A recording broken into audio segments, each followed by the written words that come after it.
No vídeo de hoje, nós vamos falar dos 5 erros mais comuns cometidos por brasileiros ao aprender inglês. Então, se você quer saber se você está cometendo esses erros, e mais importante ainda, se você quiser saber como evitá-los, then make sure to stick around until the end of this video. That said, let's get down to business. Hello everyone, welcome to another video. Aqui quem fala é João, also known as Brabo do Inglês.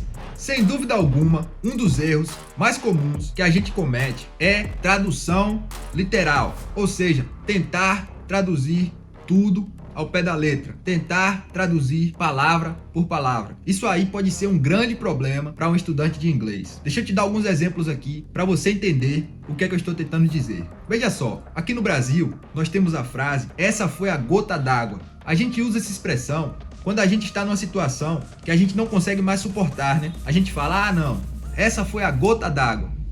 Agora veja só que interessante. Em inglês, quando as pessoas querem passar essa ideia, eles não irão dizer "This was the drop of water", que seria a frase equivalente a "essa foi a gota d'água". Em inglês, as pessoas falam "This was the last straw", essa foi a última palha. Veja só que diferença. Mais interessante ainda é que se você colocar, por exemplo, essa frase no Google Tradutor, ele já sabe sobre essa diferença aí. Então você vai escrever lá "the last straw", vai aparecer a gota d'água. Tem mais exemplos como esse, né? Veja só, em inglês as pessoas não falam fazer perguntas. Aqui no Brasil a gente fala, né? Deixa eu te fazer uma pergunta. Em inglês, nós iríamos dizer "let me ask you a question", que pode até soar redundante em português. Veja só, a palavra ask é o verbo perguntar. E a palavra question, a gente pode traduzir sim como questão, mas na maioria das vezes as pessoas traduzem essa palavra como pergunta. Por isso que eu falei que fica um pouco redundante no português. Essa frase aí, traduzida ao pé da letra, ficaria, né? "Deixa eu te perguntar uma pergunta". A gente não fala assim em português, a gente fala "deixa eu te fazer uma pergunta". E por conta disso, eu ouço muitos brasileiros falando inglês dessa forma. "Let me make you a question". Tá errado, galera. Don't do it. Stop making this mistake. Erro número 2. Pronúncia inadequada. Isso aí é um problema, né? Quando se trata do inglês, a questão da pronúncia, né, pode ser um pouco desafiadora para nós. Mas preste atenção aqui, galera. A gente pode aprender a reproduzir todos os sons do inglês. Se você perceber, né, se a gente pegar um bebê, colocar essa criança em qualquer lugar do mundo, ela vai aprender a falar aquele idioma e a reproduzir os sons típicos daquele idioma. Nós adultos podemos fazer a mesma coisa. Believe me.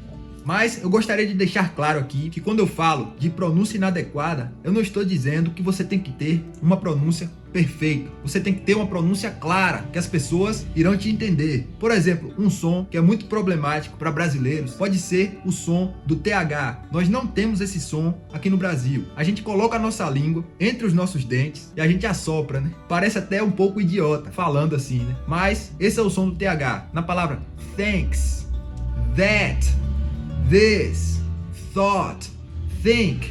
Algumas pessoas trocam o som do TH por o som do F. Isso aí pode ser um problema muito grave.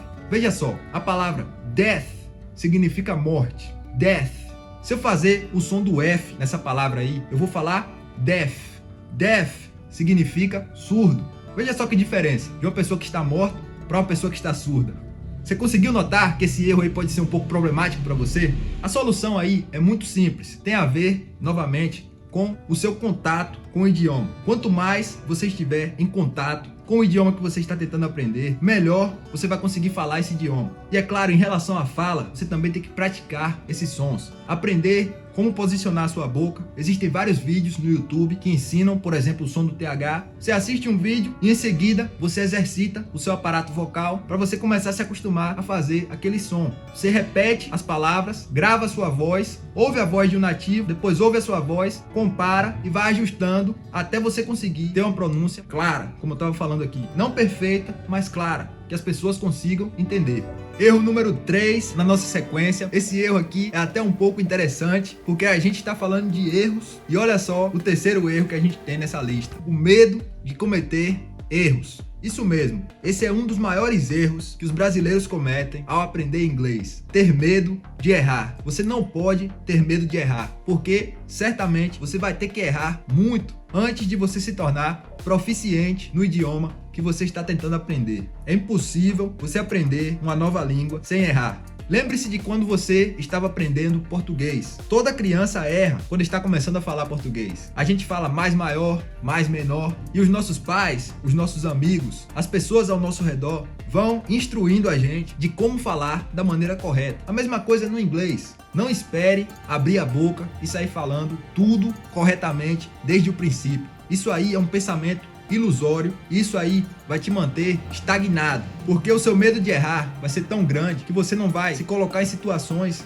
que você vai poder aprender. Então, tire isso da sua cabeça, que você não pode errar enquanto você estiver aprendendo um idioma estrangeiro, porque o erro é o nosso maior aliado nessa jornada aí. É claro, você não vai insistir no mesmo erro, né? A partir do momento que você sabe que você está errando, você vai tentar corrigir aquele erro e não cometê-lo nunca mais. Esse é o caminho do progresso. So don't be afraid to make mistakes.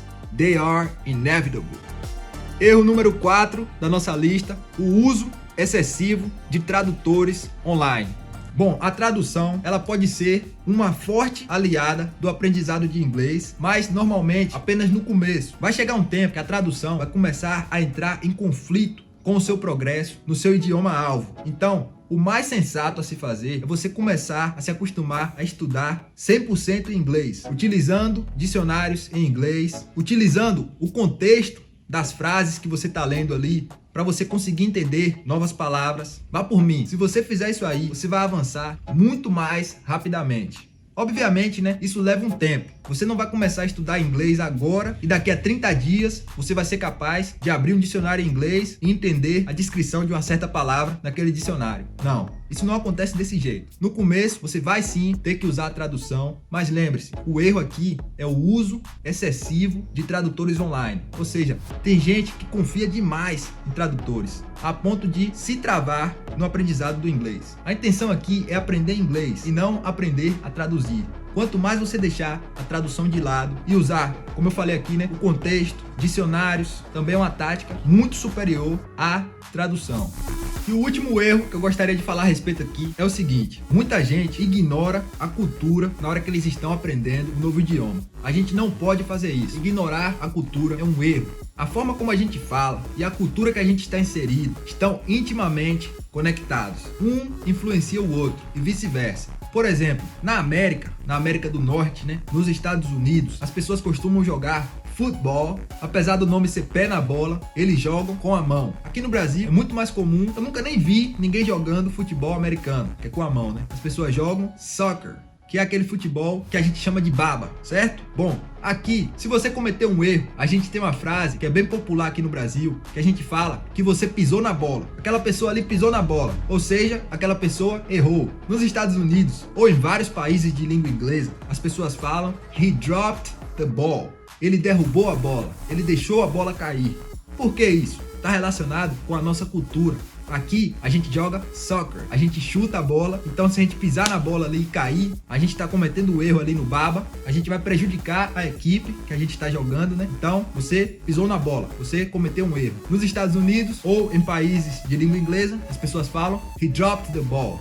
Ele deixou a bola cair, ele deu a vantagem para o time adversário, ou seja, ele cometeu um erro. Percebe como a cultura é importante na hora que estamos aprendendo um idioma novo? Não negligencie a cultura. Aprenda os hábitos culturais daquele idioma que você está tentando aprender. Pelo menos os mais populares, né? Vá por mim. Isso aí vai fazer toda a diferença para você.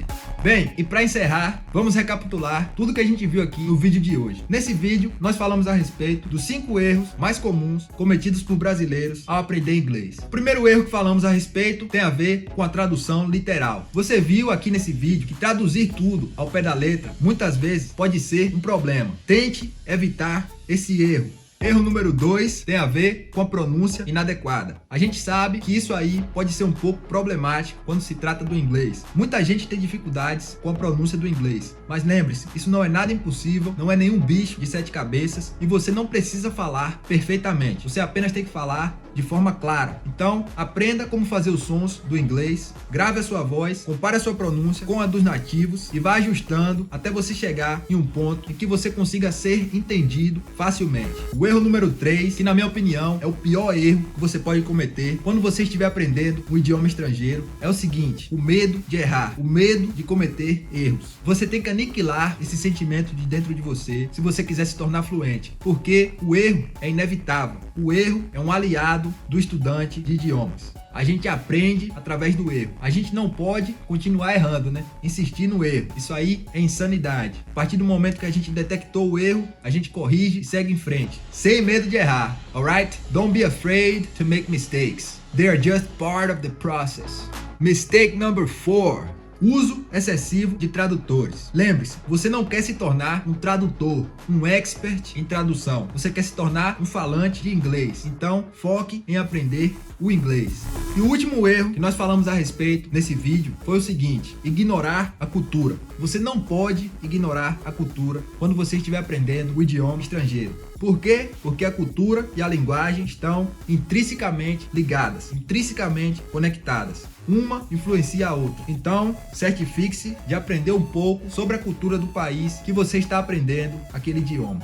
So, that's all for today, guys. If you like this video, don't forget to give it the thumbs up. If you haven't already, make sure to subscribe to this channel. And other than that, I just would like to say thank you very much for watching this video. I'll see you on the next one. Se você quiser continuar recebendo dicas como essa, não apenas se inscreva no canal, mas também siga-me nas redes sociais. Eu tô sempre postando conteúdos novos lá, conteúdos mais curtos, porém igualmente úteis. Alright? See ya. Have a good day, my friend. Please tell me that I can't, that I won't, that I fail, that I'll never make it out, yeah. Please tell me all the bad, never good, fill my head full of every single doubt, yeah. Please say any negative thoughts, I pop off when I hear people say I cannot. I get off to the thought of proving everyone wrong, I won't stop to the top, so you better back off and get lost.